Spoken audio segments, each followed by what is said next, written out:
Hi, welcome to SproutPod. Today let's talk about a management tool. The Security Incident Events Manager, also known as SIEM. In any enterprise, there will easily be a couple of security controls in their network. Using the manual method, it is extremely difficult, and ineffective, to classify any increases of security incidents, or determine if two separate events, from different devices, are related. For example, to do a user ID search for John Smith, checking if he has remote login activities, and internal server access, is going to take days without a computerized system. Also, when there are multiple security incidents happening, which incident will take priority? All these need to be predetermined, and set in a system that can help the security team to analyze. Before the arrival of SIEM, logs management is already in place, but is used more for troubleshooting. The security team was also trying to manage security events logs, from multiple security devices. As such, the SIEM is born. SIEM collects logs or events from different devices like firewall, IDS, antivirus, directory server, database and applications, etc. The SIEM assists the security team by collecting and aggregating security events. The SIEM will create, and send alerts to the security team, when a certain type of logs are collected, and met the pre-configured rules. This process is said to have triggered a security rule and a security incident is deemed to have happened. The incidents are usually assigned a priority and the security team will investigate the incident. However, the more common use case for SIEM has been keeping logs to comply with regulations. Different industry regulations have different time requirements for companies to keep their logs. It will serve as evidence when investigations need to be conducted. Different devices will send their logs to the SIEM, via the SIEM agent, or known protocols like syslog. Devices range from firewalls, network switches, servers, to user directory etc. The SIEM usually will have a parser, that format these logs from various sources, to a format that it can comprehend and digest. An example is the IP source address, source port, destination address, destination port etc., that needs to be parsed correctly. As some logs will put source IP before destination IP, and others the other way round. Most SIEM, out of the box, has aggregation rules. Example: instead of having 1000 SIEM events in a minute, that is generated from the firewall, you only get one aggregated event. A correlation rule tries to make sense of events that might not be from the same source. For example, a remote user, John Smith, logged into corporate VPN, followed by an event from application server, about John Smith trying to escalate his server privileges. SIEM will also help to send out alert based on predetermined priority. For example, certain core server's IP address, when detected abnormal behavior will trigger a higher alert compared to a normal laptop. Most SIEM also generates reports that are required for regulatory compliance. SIEM is usually deployed in the Security Operations Center. It is also what many people would refer to as the first-generation SOC. Note that it is not easy to deploy a SIEM. It requires careful planning, as it usually involves a few stakeholders. Most of the logs devices have different owners. There will be a need to have executive sponsorship, to get the stakeholders' cooperation. No SIEM, out of the box, can parse every log source. There are billions of devices and applications out in the market. Every device has a different form of log format. As such, you need to plan out what are the log sources you want to ingest first and to achieve what results. Most vendors today also have an universal parser that helps to minimize the scripting of the log parser. Also, a SIEM requires tuning. Usual SIEM will get more than tens of thousands alerts a day. It will take a while to sort out your priority alerts. Finally, log storage and archival planning are extremely important. You would have failed a compliance audit if the logs required for compliance could not be retrieved. Some of the well-known challenges in SIEM is how the logs get parsed into the system. Remember the basic security concept: the logs will need to be confidential, it cannot be seen and clear in the network, meaning some form of encryption needs to take place.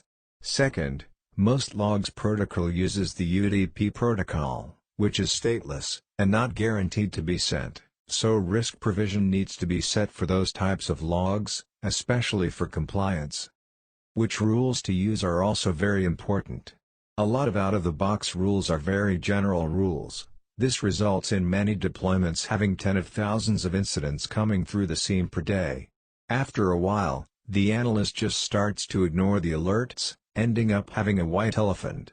It's highly recommended to first understand what are the results to achieve. Is it for compliance, for security incidents detection, or for asset of interests monitoring?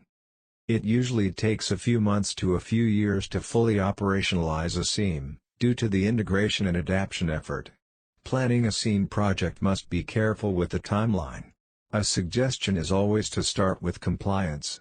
It is a result easier to achieve at the early stage. SIEM is still useful to aggregate logs and give a system of prioritizing incidents. It does reduce complexity by normalizing the different logs format. It is also a very useful tool in incident response. The cons of it is more in the usage and deployment. Too much incident can overwhelm the security team. Total reliance on SIEM to detect incidents is not recommended, as it is not the silver bullet. It cannot detect what does not get logged. Malwares that manage to evade the security controls will not get logged, thus SIEM has no way to know something happened, as it relies on the log source. Slow events that happens across days will also not be captured, as there are a memory threshold in the SIEM rules. It is usually a certain number of events that happen within a 20 to 30 minute window. When selecting a SIEM, these metrics are important. Events per second, meaning how many logs can the SIEM collect per second, or EPS. If the amount of logs sent to the SIEM exceeds the SIEM collection capacity, logs will start to accumulate in devices, and possibly get dropped. This will result in a systematic failure in both incident detection and compliance. Firewalls are notoriously known for sending a large number of logs. Next, the number and types of log sources that are supported out of the box. This will reduce the number of parsers to be customized or written. Out-of-the-box parsers are usually under vendor maintenance, reducing the operational risk of logs format errors. One of an often overlooked metric is the normalization of the timestamp. Under the regulatory requirements, logs are to be tamper-proof. However, to make sense of an incident, the time zone is extremely important. In a global deployment, different devices will have logs with different timestamps.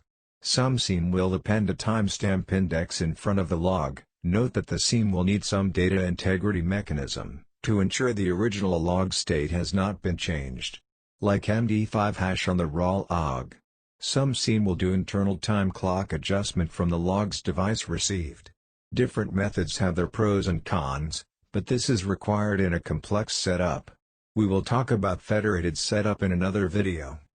During SIEM project planning, logs ownership and availability are very important. One blind spot is assuming logs are readily available, which might not be the case. Or in some cases, the mission-critical application did not cater to performance impact when the application has to send out real-time logs. Next, how are logs transferred to the SIEM? The solution that you consider: do they have a log collection agent, or dedicated device to collect logs only? The high availability of logs collection is necessary for compliance reasons. For this, some SIEM vendors have a store and forward mechanism to ensure high availability, both for central processing and in the remote offices. The dedicated logs devices usually also have an encrypted tunnel back to the central SIEM. Finally, the storage of SIEM. This is a very costly component that might get missed out during budgeting.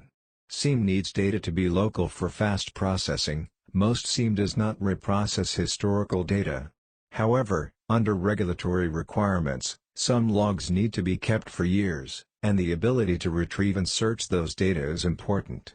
Data integrity of the logs kept also needs to be maintained. As such, for compliance, logs archival, retrieval and search are very important considerations. At times, storage experts are brought in to co-design the SIEM solution. In conclusion, SIEM is part of a security operations center. It is usually the only console and dashboard that security operators monitor and work with. It is an important component as it collects all the information to a single dashboard. However, what we see in the industry is it is more commonly driven by compliance and regulatory needs. You must always remember that the blind spot of SIEM is that it cannot detect what does not get logged. Future generation of SIEM includes integration with threat intelligence to act on actionable incidents. User behavior analytics to understand user abnormal behavior through statistical data model. Finally, due to the blind spot of logs, integration with network data is increasingly important, so as to see the network data dimension to piece a complete picture.